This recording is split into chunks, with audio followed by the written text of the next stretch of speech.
Senator Mackenzie. Thank you very much, Mr Acting Deputy President. And I welcome the opportunity to stand in the Senate this week after the horrific start to 2020 that so many regional communities experienced as a result of the bushfire season. This is something that regional communities have been dealing with for a long time.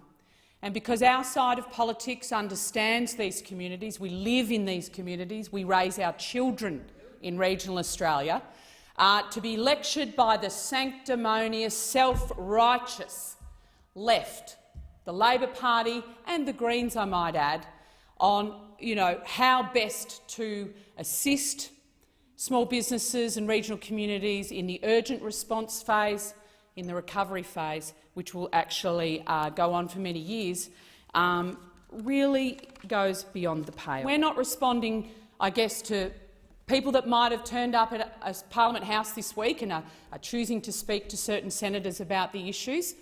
We're responding on the ground in response to direct advocacy of people in that moment, because that's what we were doing in January. That's what our MPs were doing prior to Christmas in these bushfire-affected communities.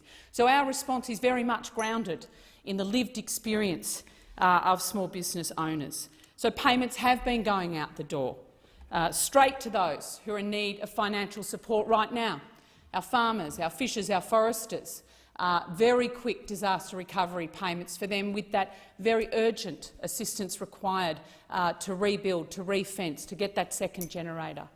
We in the National Party know that family and small businesses are the backbone of our regional communities right across the country, and we understand that because they are our butchers, they are our bakeries, they are our farmers, fishers and foresters. We are standing by them through this entire phase.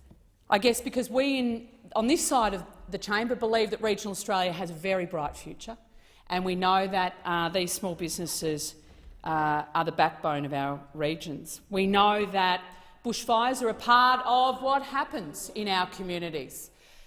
We know that that's what happens, and rather than rail that somehow if we shut down every coal-fired power station in this country, that somehow there'd never be another bushfire, is absolute crock of rubbish.